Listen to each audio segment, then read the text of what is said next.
Welcome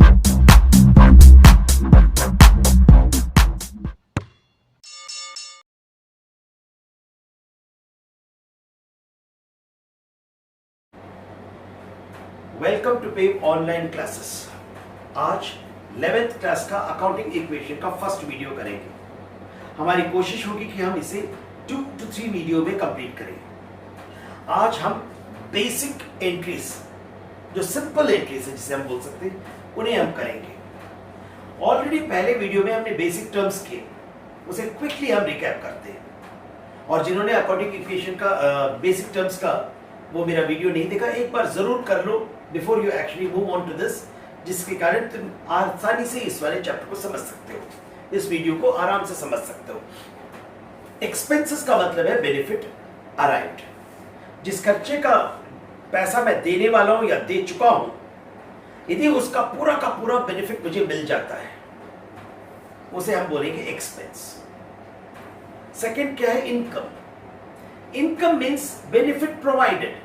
जो पैसा मुझे मिला या जो मुझे मिलने वाला है, उसके लिए यदि मैंने काम कर दिया, उसका मैंने काम कर दिया, तो मेरा इनकम होगा। और अभी तक मैंने उसका काम नहीं किया तो मेरा इनकम नहीं होगा। मान लो किसी ने मुझे पूरे 1 साल का फीस पे किया और उसे मैंने 1 महीने पढ़ाया है, तो 1 महीने का मेरा इनकम होगा, बाकी 11 महीने का मेरा इनकम नहीं माना जाएगा। जब भी मैं उसको 11 महीने पढ़ा दूंगा ट्यूशन, तब जाके वो मेरा इनकम होगा।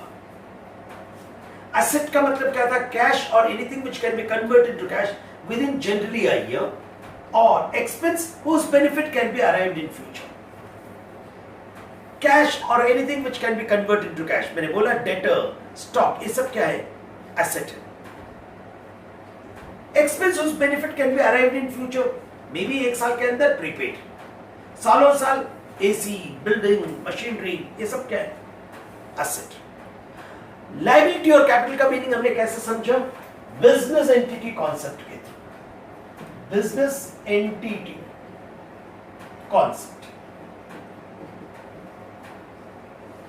बिजनेस एंटिटी कॉन्सेप्ट बोलता है ओनर और बिजनेस दोनों अलग अलग हैं, और बिजनेस के transactions will be recorded from the business point of view and not from the owners point of view. इसीलिए बिजनेस एंटिटी कॉन्सेप्ट बोलता है बिजनेस के अलावा ओनर भी आउटसाइडर है, और अदर देन ओनर, अरे ओनर को ही उसने आउटसाइडर बोल दिया। बिजनेस के लिए ओनर ही आउटसाइडर है, तो ओनर के अलावा बाकी सब भी क्या होंगे? आउटसाइडर है। ये कौन बोलता है? Business entity concept. लायबिलिटी और कैपिटल कैसे समझेंगे?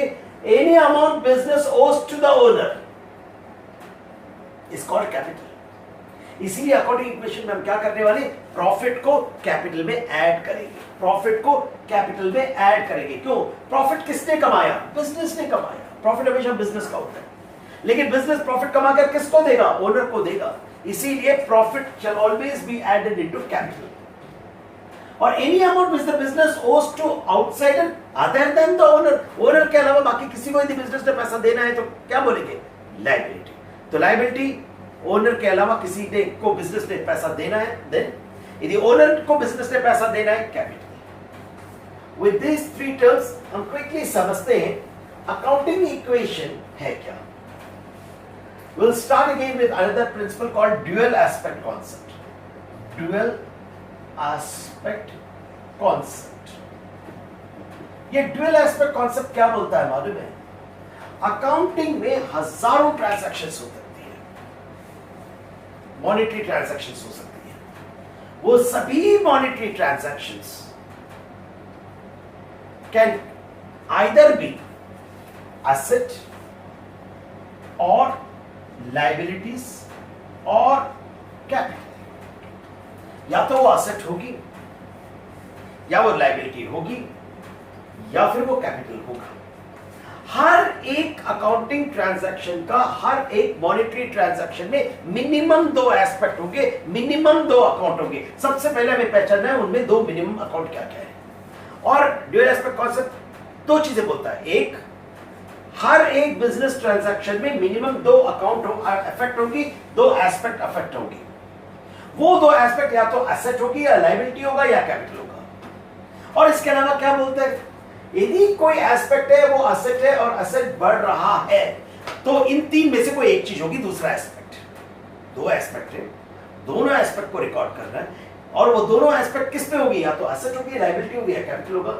यदि उसमें से एक एस्पेक्ट असेट है तो दूसरा एस्पेक्ट यदि असेट है वो डिक्रीज करेगा, यदि दूसरा एस्पेक्ट लायबिलिटी है तो वो इंक्रीज करेगा, यदि दूसरा एस्पेक्ट कैपिटल है वो भी इंक्रीज करेगा। An increase in asset will either lead to decrease in some other asset और इंक्रीज इन सम लायबिलिटी और इंक्रीज इन कैपिटल। इस ब्रॉड फ्रेमवर्क को रखकर let us start with accounting equation. Dual aspect concept इतना बोलने के बाद एक अकाउंटिंग इक्वेशन देता है। अकाउंटिंग इक्वेशन किसने दिया, ड्यूअल एस्पेक्ट कॉन्सेप्ट ने दिया। क्या बोला उसने, assets shall always be equal to liability plus capital। हमेशा बिजनेस का assets shall always be equal to liability and capital। asset का हमें मीनिंग पता है, हमने अभी क्विकली रिकैप किया। लायबिलिटी और कैपिटल का हमें मीनिंग पता है, हमने क्विकली रिकैप किया। आज जैसे मैंने स्टार्टिंग में कहा हम सिंपल ट्रांजैक्शंस करेंगे। सेकेंड वीडियो में अकाउंटिंग इक्वेशन के सीक्वल के सेकेंड वीडियो में तुम्हें कॉम्प्लेक्स एंट्रीज मिलेगी। सिंपल एंट्रीज क्या है, बड़े सिंपल, जिसमें केवल दो एस्पेक्ट्स होंगे। आज जितने भी हम ट्रांजैक्शंस करेंगे उसमें दो एस्पेक्ट्स होंगे। ड्यूअल एस्पेक्ट कॉन्सेप्ट क्या बोलता है, मिनिमम दो एस्पेक्ट। वो ये नहीं बोलता दो एस्पेक्ट, मिनिमम दो एस्पेक्ट होंगे। It can be more than two but it will not be less than two. तो कल हम जो करेंगे ट्रांजैक्शन उसमें तुम देखोगे कि you will have more than two। First transaction लिखना, started business with cash rupees 1 lakh। Accounting equation के फॉर्मेट से हम स्टार्ट करेंगे, लेकिन before that please write down एक क्वेश्चन जिसे आज हम करने वाले हैं। First transaction, started business with cash rupees 1 lakh। Format बड़ा सिंपल है। ट्रांजैक्शन असेट्स को हमें क्लासिफाई करना है इसलिए मैक्सिमम स्पेस, लायबिलिटी और कैपिटल के लिए ऑलमोस्ट इक्वल स्पेस दे देना, ऑलमोस्ट इक्वल स्पेस। अकाउंट्स में जितना अच्छा प्रेजेंटेशन करोगे, टीचर जो भी तुम्हें पढ़ाते हैं या जो भी तुम्हें इवैल्यूएट करेंगे उन्हें ज्यादा अच्छा लगेगा। फर्स्ट ट्रांजैक्शन है started business with cash rupees 1 lakh. हम हर एक ट्रांजैक्शन को 4 स्टेप्स में करेंगे। First step, find out the aspects. Business में कैश आया एक एस्पेक्ट, दूसरा कैपिटल आया। सो फर्स्ट ट्रांजैक्शन में बिजनेस में दो चीजें आ रही हैं, कैश और कैपिटल। याद रखना, ये मत सोचना कैपिटल और कैश एक ही तो है, नहीं, दोनों अलग अलग है। जितनी जल्दी ये एक्सरसाइज तुम अपने दिमाग में बिठा सकते हो, अकाउंट्स आराम से समझ में आएगा। बिजनेस में कैश आ रहा है, यार कैश ही तो आ रहा है, कैपिटल कहां से है? अच्छा, बिजनेस में कैपिटल ही तो आ रहा है, कैश कहां से है? कैश और कैपिटल दोनों अलग अलग चीजें हैं। जितनी जल्दी इस चीज को ट्रेन कर सकते हो अपने दिमाग में उतना अच्छा है। बिजनेस में अकाउंट्स के लिए या अकाउंट्स के लिए बिजनेस में दोनों चीजें अलग हैं, कैश और कैपिटल। बिजनेस में कैश भी आ रहा है, कैपिटल भी आ रहा है। फर्स्ट स्टेप एस्पेक्ट को देखेंगे। सेकेंड, देखो कैश क्या है, असेट्स, लायबिलिटी और कैपिटल में कैश असेट है, कैपिटल कैपिटल है। हम देख रहे हैं असेट्स, लायबिलिटी और कैपिटल में क्या है, कैश असेट है, कैपिटल कैपिटल है। असेट बढ़ रहा है, कैपिटल भी बढ़ रहा है। बस फोर्थ स्टेप में हम प्रेजेंट कर देंगे। ट्रांजैक्शन लिखेंगे, started business with rupees 1 lakh. Business में क्या आया, कैश आया। कितना आया, 1 लाख रुपया आया। उसके ठीक सामने लायबिलिटी को कर दो 0, कैपिटल को +1 लाख कर दो। Eight the end of the first transaction business के पास 1 लाख रुपए का कैश, लायबिलिटी 0 और कैपिटल 1 लाख रुपया। First step, find out the aspect. Second, देखो उसमें एसेट, लायबिलिटी और कैपिटल में क्या है। थर्ड, इंक्रीज है डिक्रीज है। इंक्रीज करेंगे तो प्लस करेंगे, डिक्रीज करेंगे तो माइनस करेंगे। Finished. Transaction number 2, bought machinery for cash. Bought machinery for cash, rupees 20,000. सबसे पहले हम उन्हीं 4 स्टेप पे करेंगे. Bought machinery for cash, rupees 20,000. Business में क्या क्या एस्पेक्ट है? बिजनेस में मशीनरी आ रही है और बिजनेस से कैश जा रहा है.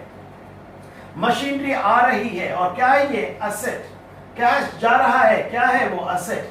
मशीन का बैलेंस बढ़ रहा है, कैश का बैलेंस कम हो रहा है. 4th स्टेप कर दो इसी को जो हमने लिखा.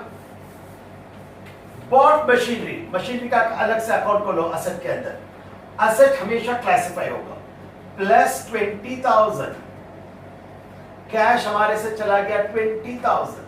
Eight the end of the second transaction हमारे पास कैश का बैलेंस 80,000, मशीनरी 20,000, लायबिलिटी नील और असेट कैपिटल 1 लाख. लायबिलिटी नील और capital 1 lakh. Liability plus capital 1 lakh. Asset 80,000 plus 20,000 1 lakh. Assets will always be equal to liability and capital. Transaction number 3. Bought furniture from X rupees 10,000. हमने furniture खरीदा X से. जब भी हम कुछ खरीदते हैं तो हमें ये देखना पड़ेगा कि हमने कैश पे खरीदा या क्रेडिट पे खरीदा. पहले वाली एंट्री में कैश बोला गया, वो कैश था. इस वाले ट्रांजैक्शन में हमने कैश बोला नहीं. जब कैश नहीं बोला गया और किसी पार्टी का नाम दिया गया है ट्रांजैक्शन में, that will be treated as a credit transaction. Business में क्या क्या आया देखो. बिजनेस में फर्नीचर है और दूसरा एस्पेक्ट क्या है? एक्स. एक्स क्यों? अरे एक्स को बिजनेस में पैसा देना ही नहीं देना. हाँ, बिजनेस में फर्नीचर आया और दूसरा एस्पेक्ट हो गया एक्स, जो पार्टी है. अच्छा, फर्नीचर क्या है इन तीन में? असेट. एक्स को पैसा देना है, जिसको बिजनेस में पैसा देना है अदर देन द ओनर, क्या? लायबिलिटी. फर्नीचर भी बढ़ रहा है, लायबिलिटी भी बढ़ रही है. इसी को हम शो करेंगे. बॉट फर्नीचर, फर्नीचर हमने अलग से ओपन किया, क्या बढ़ रहा है? 10,000. और इसी के सामने लायबिलिटी हमारी बढ़ रही है, कितना? 10,000. So at the end of this transaction हमारे बिजनेस में क्या हो जाएगा? 80,000 rupees of cash, 20,000 rupees of machinery, 10,000 rupees of furniture, liability is 10,000 और capital is 1 lakh. 1 lakh plus 10,000, 1 lakh 10,000. Assets 80 plus 20,000 plus 10,000 is 1 lakh 10,000. Transaction number 4. Bought goods for rupees 30,000. Bought goods for rupees 30,000. हमने 30,000 रुपए का goods खरीदा ना. अच्छा, किससे खरीदा बोला गया है? नहीं. कैश बोला गया है? नहीं. जब किसी पार्टी का नाम नहीं होगा, चाहे कैश का जिक्र हो या नहीं हो, उसे कैश ट्रांजैक्शन माना जाएगा. That will be treated as a cash transaction. Bought goods for rupees 30,000. Cash. देखो, कैश और गुड्स. कैश क्या है? असेट. केवल और केवल अकाउंटिंग ट्रांजैक्शन के लिए गुड्स एक अकाउंट होगा. ध्यान से सुनना. केवल और केवल अकाउंटिंग ट्रांजैक्शन करते समय गुड्स हमारे अकाउंट्स के लिए एक अकाउंट है. लेकिन इसके आगे जब भी हम कुछ भी चैप्टर करेंगे, goods shall not be treated as asset. इसे हम क्यों असेट ट्रीट कर रहे हैं उसे आगे आने वाले वीडियो में तुम्हें पता लगेगा. लेकिन गुड्स को आज इस चैप्टर के लिए, इस टॉपिक के लिए हम असेट ट्रीट करेंगे. लेकिन आगे चैप्टर्स में goods shall not be treated as an asset. Goods asset है केवल इस चैप्टर के लिए. कैश हमारे बिजनेस से कम हो रहा है, गुड्स हमारे असेट बिजनेस में आ रहा है. बस इसी को पुट इन कर दो. गुड्स एक अलग से एस्पेक्ट हो गया, प्लस 10,000 और हमारे बिजनेस से कैश चला गया 10,000. Eight the end of this transaction हमारे पास कैश हो गया 70,000, मशीनरी हो गई 20,000, फर्नीचर हो गया 10,000 और गुड्स हो गया 10,000, liability remains at 10,000, capital eight 1 lakh, 1 lakh 10,000, 70,000, 20,000, 90,000 plus 10,000, 1 lakh plus 10,000, 1 lakh 10,000. चल एक ट्रांजैक्शन करते हैं जिसमें हमें मिनिमम 3 एस्पेक्ट होगा, है बहुत easy. Just write down the last transaction for this video, जिसमें हम मोर देन 2 एस्पेक्ट का क्वेश्चन करेंगे, एंट्री करेंगे. Please write down. Sold goods costing 10,000, sold goods costing 10,000 for rupees 20,000. Goods हमने 10,000 की चीज को 20,000 में बेच दिया. जो हमने गुड्स खरीदा है ना उसे 20,000 रुपए में बेच दिया. अच्छा कैश में बोला है? नहीं. किसी पार्टी का नाम है? नहीं. तो हम कैश मानेंगे. जब तक किसी पार्टी का नाम न बेचते वक्त न खरीदते वक्त हो तो that will be treated as a cash transaction. 10,000 रुपए की गुड्स को हमने 20,000 रुपए में बेचा तो 10,000 रुपए का प्रॉफिट हुआ. मैंने ऑलरेडी इस वीडियो के स्टार्टिंग में क्या कहा? Every income is generated by the business. Business income generate करता है किसको देने के लिए? ओनर को देने के लिए. इसीलिए उसे किस पे हम जोड़ेंगे? कैपिटल में जोड़ेंगे. गुड्स चला गया बिजनेस से 10,000, 10,000 तो गुड्स कम हो गया. दूसरा एस्पेक्ट क्या था? कैश. हमारे पास कितना कैश आ रहा है? 20,000. 20,000 रुपए का कैश आया, प्लस कर दो 20,000. और इस पूरे ट्रांजैक्शन में बिजनेस को 1,000 10,000 रुपए का प्रॉफिट हो गया. प्रॉफिट को जोड़ दो कैपिटल में. So at the end of this transaction 90,000 rupees of cash, 20,000 rupees of machinery, 10,000 rupees of furniture. Goods अब हमारा 0 हो गया. लायबिलिटी कितनी है? 10,000. और कैपिटल कितना? 1,10,000. 110 plus 10, 20,000. 90,000 plus 20,000, 1,10,000 plus 10,000, 20,000. Accounting equation proved. Accounting equation क्या बोलता है? Assets equal to liability plus capital. We have done all the 5 transactions, and these are very simple transactions. In the subsequent, in the next video, you will see कुछ difficult जिसपे हमें थोड़ा सा समझ के एंट्रीज करनी होगी. Thank you.